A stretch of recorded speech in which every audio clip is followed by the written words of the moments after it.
So we are on the third principle today. Today's lesson covers the third principle in what are our basic truth principles that lead to a better life. Our principle today is a key when it comes to not only how it is you live your life, but how it is you change your life when there are things in your life that don't work quite the way you want them to. Does that make sense? And so let's take together our reading from our bulletin, and then we'll roll right into it, all right? So it first says, thinking, the formulating process of mind. Am I the only one who has this bulletin? Y'all got this? So read it with me. Yeah, so now you're going to read it without me, right? I get you. Thought, a product of thinking, a mental vibration or impulse. Thought atmosphere, the surrounding mental climate created by each person in accordance with the character of consciousness, the sense of awareness of knowing, the knowledge or realization of any idea, object, or condition, right? So this principle is the principle that we can perhaps get the most benefit from after we have come to recognize and learn what God is. So once we know that God is omnipresent, and once we know that God's nature is good, and once we accept that God's will for us is good and very good, that then helps us to understand how it is that we can be good, right?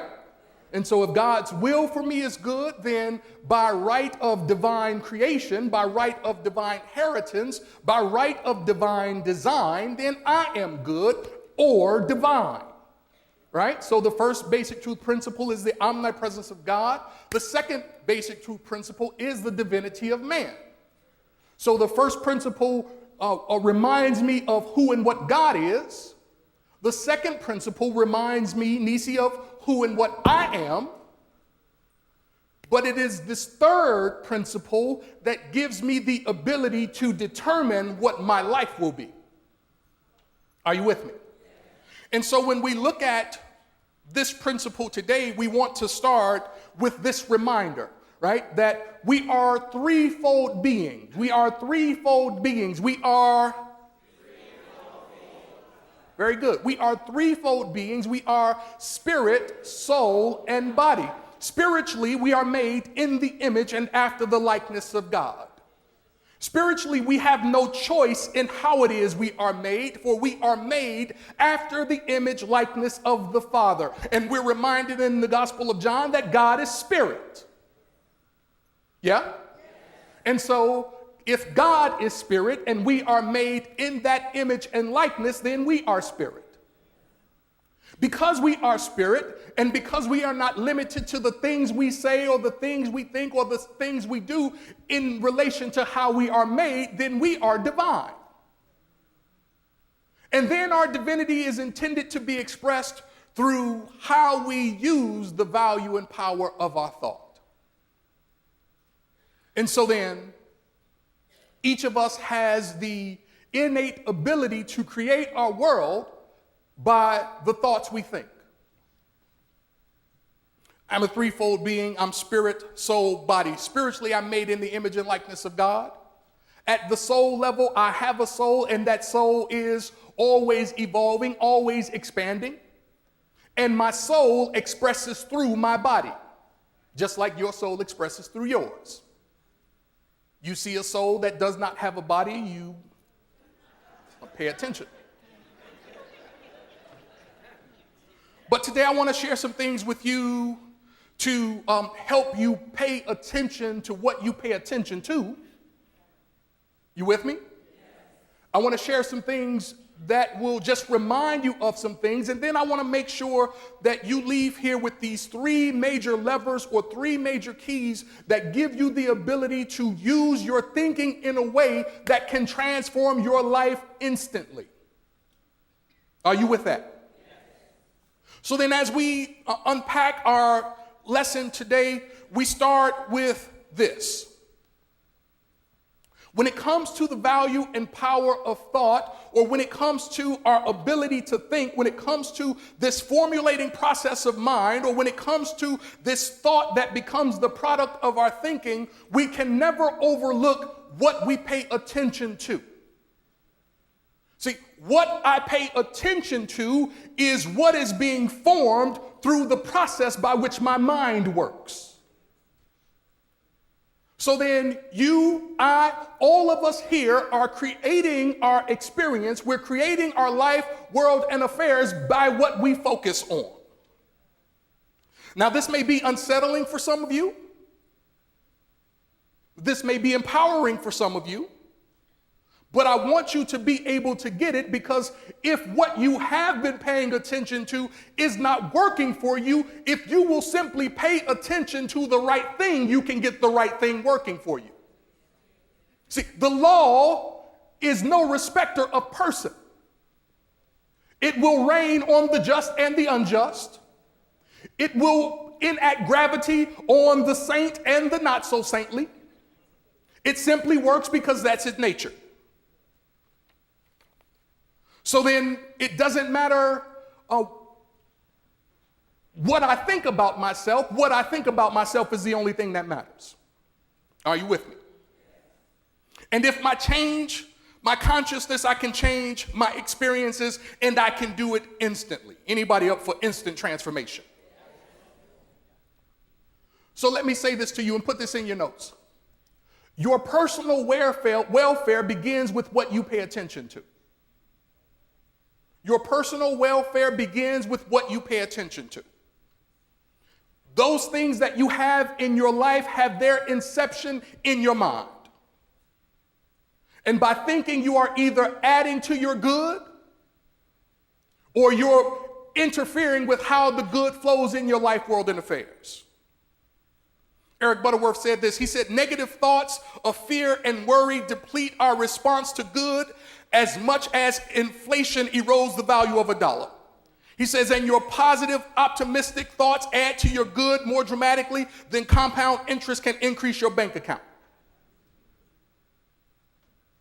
So then our thoughts carry with them, not just our thoughts and our feelings carry with them the seed of our experience.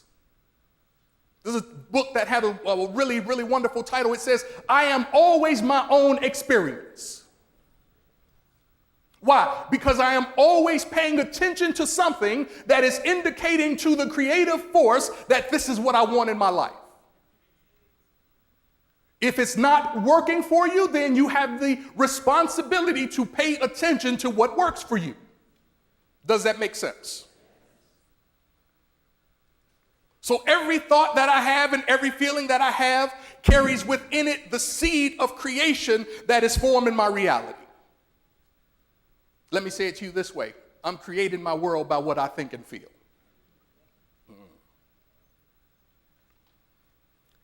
And moment by moment, I'm paying attention to something.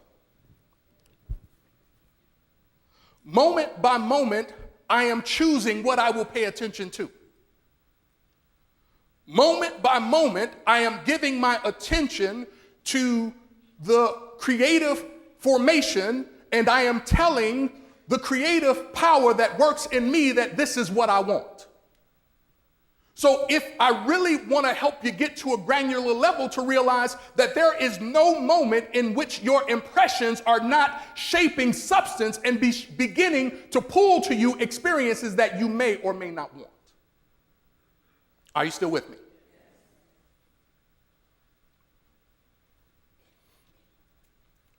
How many of you know that there's some stuff that you're paying attention to that you know while you're paying attention to it is inconsistent with the stuff you want? Mm-hmm. Mm-hmm.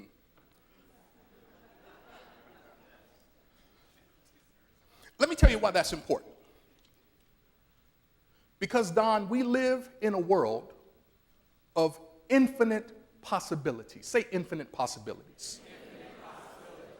I believe when we began this series, I talked about an aspect of God as infinite. Yeah?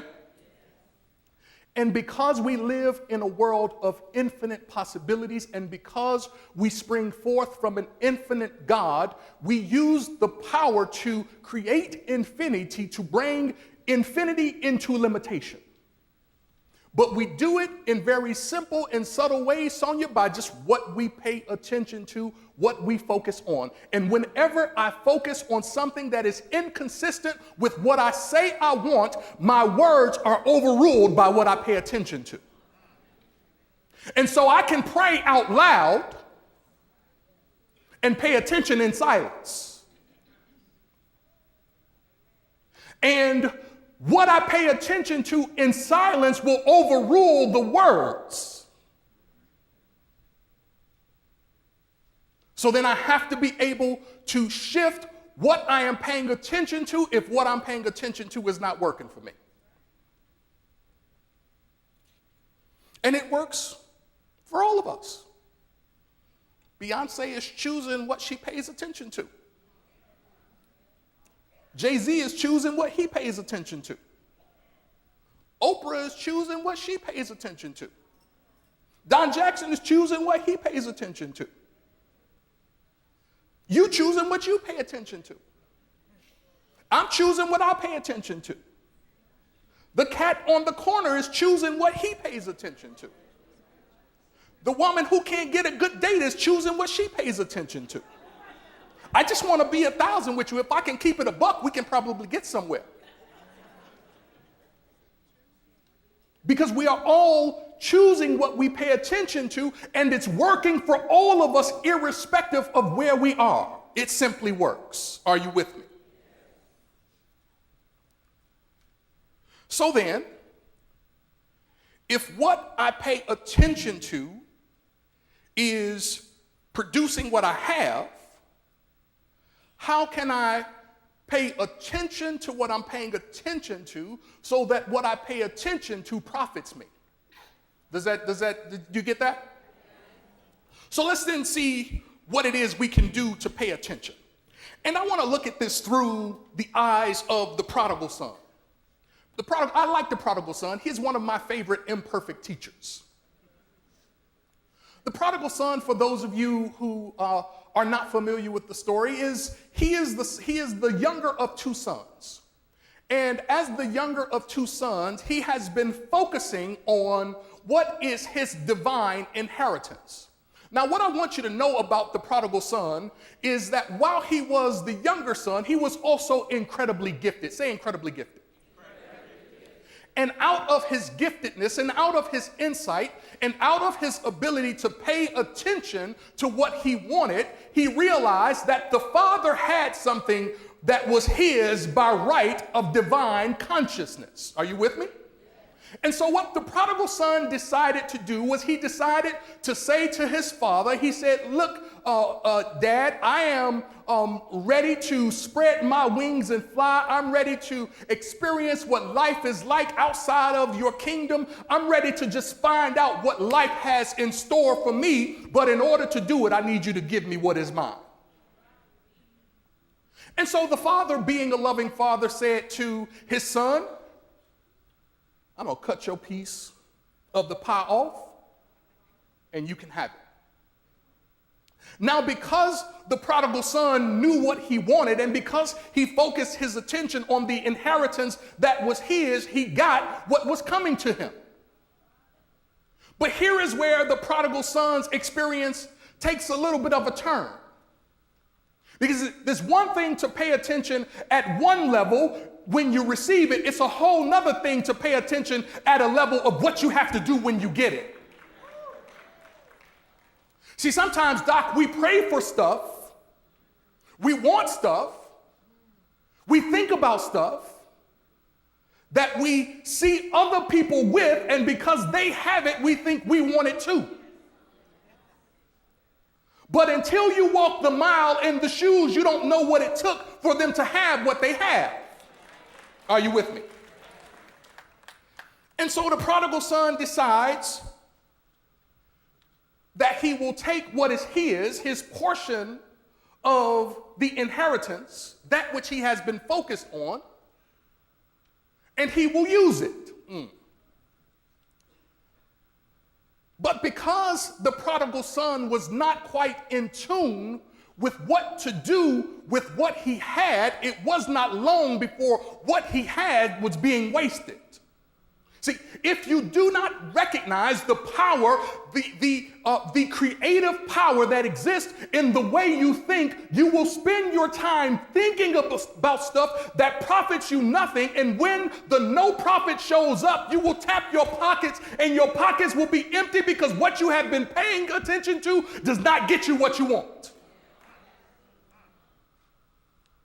And so you have to not only be clear or focused with what you want, you have to be clear and focused and pay attention to what you will do, what level of thinking is required in order to move my life from where I am to where I desire to go. Because this level of thinking can only produce for you what you have right now. Are you still with me? And so as the prodigal son was moving out from his father's house, something happened, an incredible thing happened, Fred. He ran into a challenge. The kind of challenge that has the ability to make you question what you believe. The prodigal son not only spent all that he had, but wherever he went, his thought, oh my goodness, I don't want to miss this point. Somebody read to me this thought atmosphere again.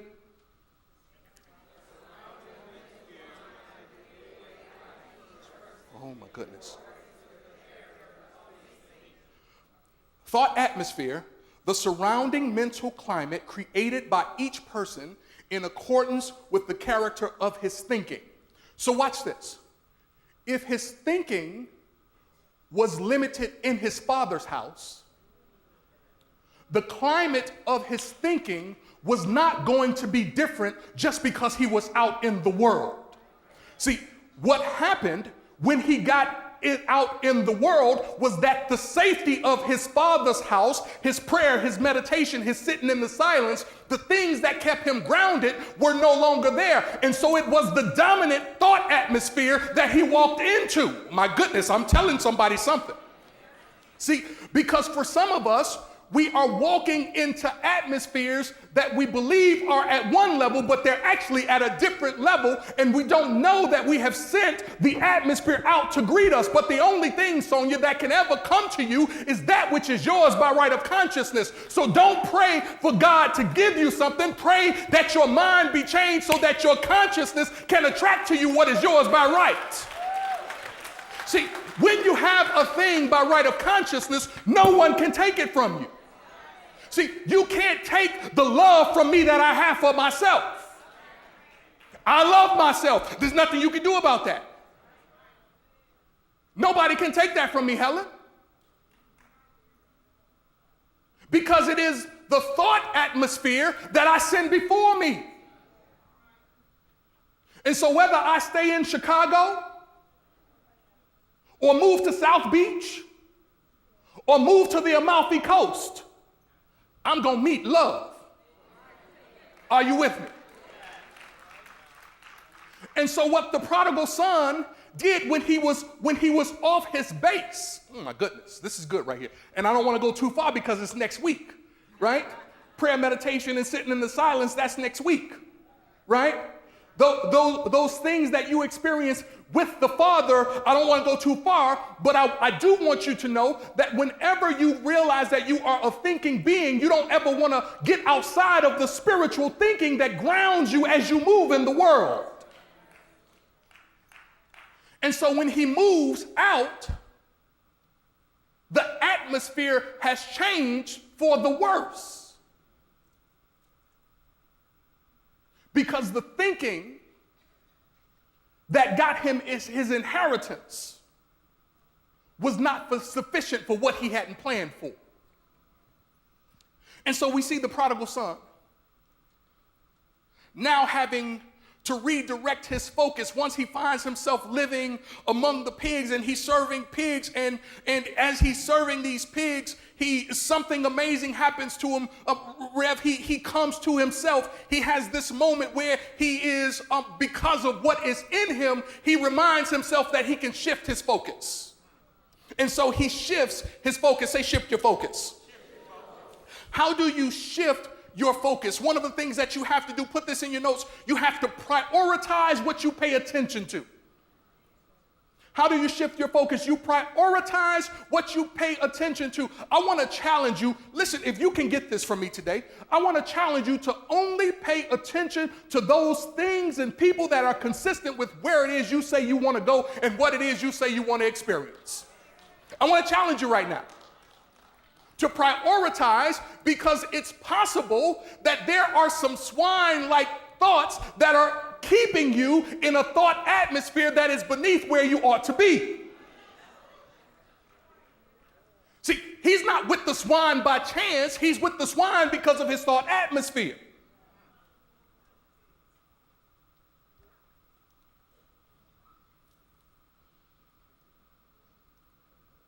So then, we've got to be able to prioritize what we pay attention to. See, everything is not worth your attention. There are some names you see on your phone, and you know you ought to just let that thing ring. Or you know you ought to just hit the little button on the side, send it right to voicemail. Or you know you ought to type in the customized message that says, "Can I call you back later?"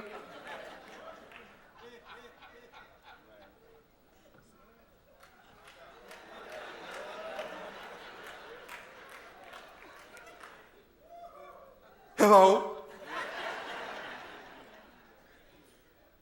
Wait, what happened now? Oh, hold on, let me pull over. No, girl.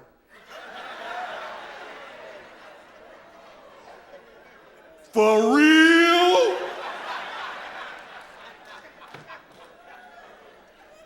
How he let that happen?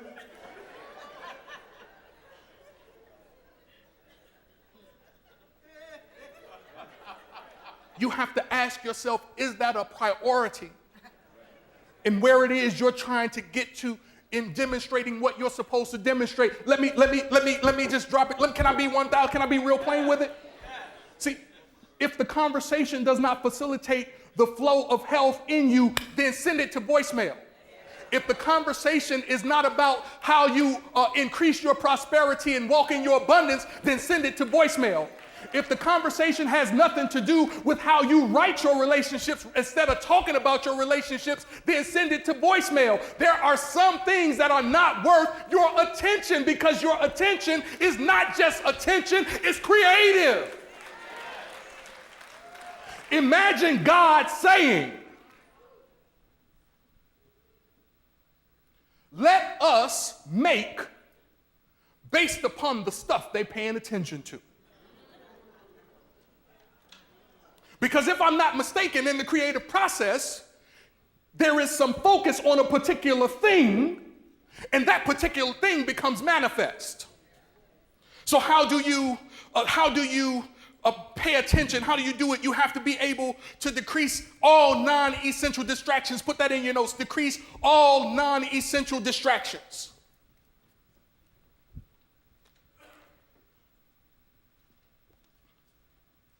There are two more things I want you to do. Whenever you are wanting to shift your focus so that you can know what you want to pay attention to, the first thing I want to encourage you to do is make sure that you are hearing from God. And sometimes in order to hear from God, you have to slow down.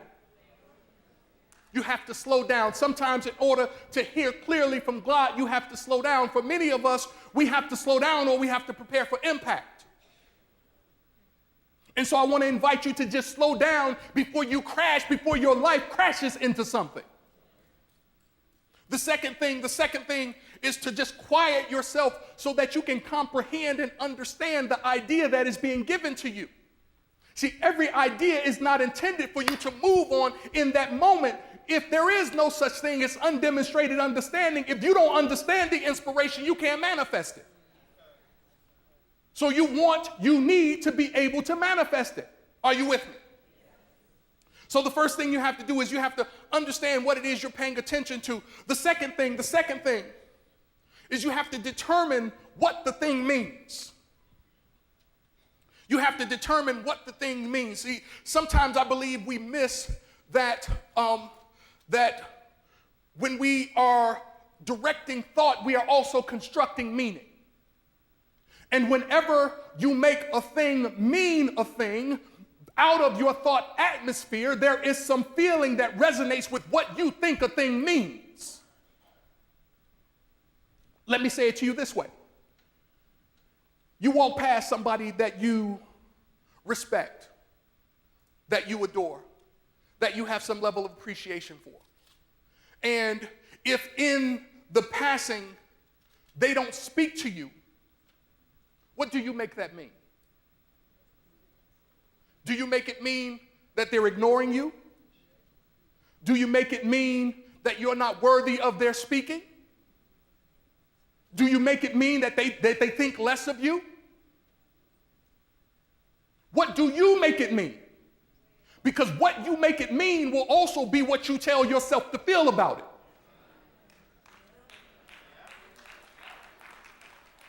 And I said to you earlier, every thought and every feeling carries the seed of creation. So I have to not only pay attention to what I pay attention to, but I have to be intentional about what I make stuff mean. There are some things that I'm giving meaning to that as the God expression, I don't have to let them mean for me what you mean for them to mean for me. I want to invite you on this morning to call back your power and name the thing a thing that works for you. Don't just give it a name because you feel that way. Why? Because that feeling is creating something for you. My goodness. And so watch the prodigal son. What he did when he was in this pig pen and when he came to himself, you know what he made it mean, P? He made it mean that this low-level, dirty, grimy, stinky experience is not worthy of my presence in it. I love how he flipped the script and made it mean something that worked for him. There's a lesson there, Walt. There's a lesson there, Sonia. There's a lesson there. Because we're all going through stuff that makes us feel some kind of way. But remember, you have authority and dominion. You have naming right and naming power. You decide what it means. Being sold into slavery. All of his sons tripping on. I'm talking about Joshua now. Joseph, the dreamer. Sold into slavery, all of his brothers tripping on him because he was gifted. And then he finds his brothers come to him after he's been through hell and back, now promoted in the kingdom. And his brothers can't understand, like they think it's about to be trouble. They think it's about to be some furniture moving. Right, Sam? You know how it goes. You do some people the wrong, you know that it could pop off. And they're confused, Doc, about why he makes it mean what he makes it mean. So he says, you meant it for evil,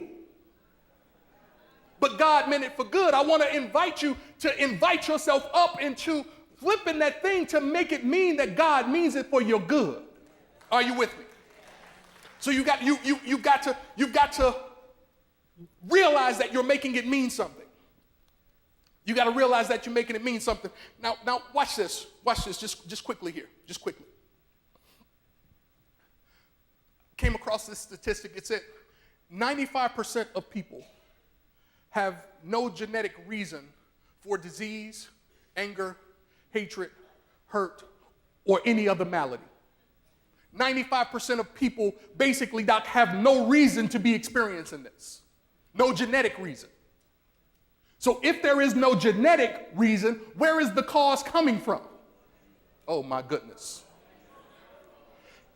If there is no genetic reason for you to be angry, why are you mad? If there is no genetic reason for you to be in pain, why are you in pain? See, one of the things that we have to watch is that sometimes in social gathering, because we are together, what I feel, you feel. Oh my goodness.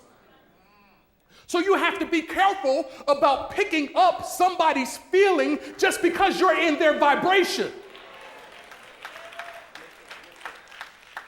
Right? I woke up feeling good today. The fact that you want to argue does not mean that I have to argue. I'm going to feel good.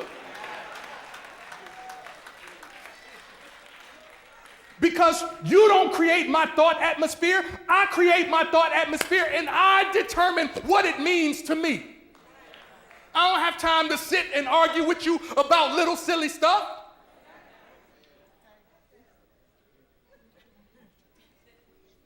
I got too much real stuff to do. I got too much real focus to put on what I want. Are you with me? So you have to let it mean to you or make it mean to you what it means to you. And stop just assuming other folk meaning. Are you with me? I had something real good in there that I wanted to give you, but okay, Gwen said give it to you. So let me see if I can do it like this, right? So for every after every difficulty, after every disappointment, after every crisis, after every bit of adversity, each of us create or follow through what are a meaning map. A meaning map. Put that in your notes. Meaning map.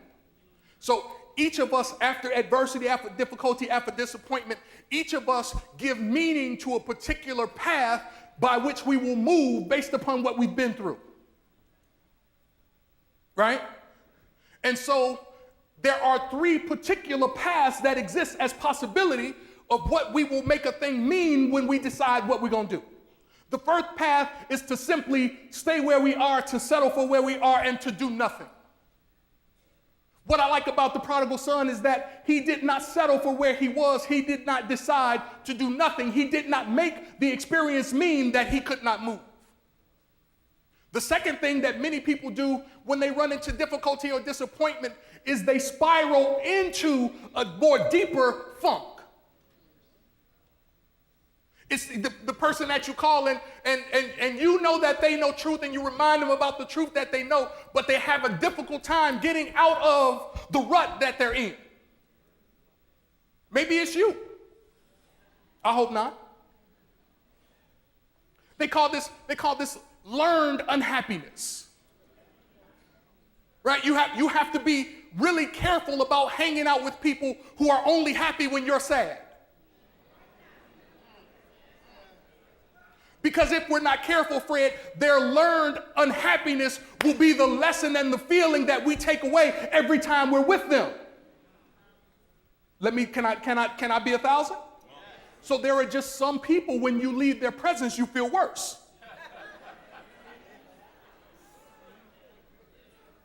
Am I wrong about it? So you have to pay attention to the meaning map that exists in that exchange. The third meaning map is simply the way forward, so that you don't have to be in learned helplessness. What the prodigal son did was he gave himself a way forward. And then he did the third thing that we all have to do when it comes to the value and power of thought. I'm still right there, the value and power of thought. So first, you have to pay attention to what you're focusing on. Second, you have to pay attention to what you're making it mean. Third, whenever you make a decision, you must take action after you have made that decision. If you do not take action, you have not made a decision. No action, no decision.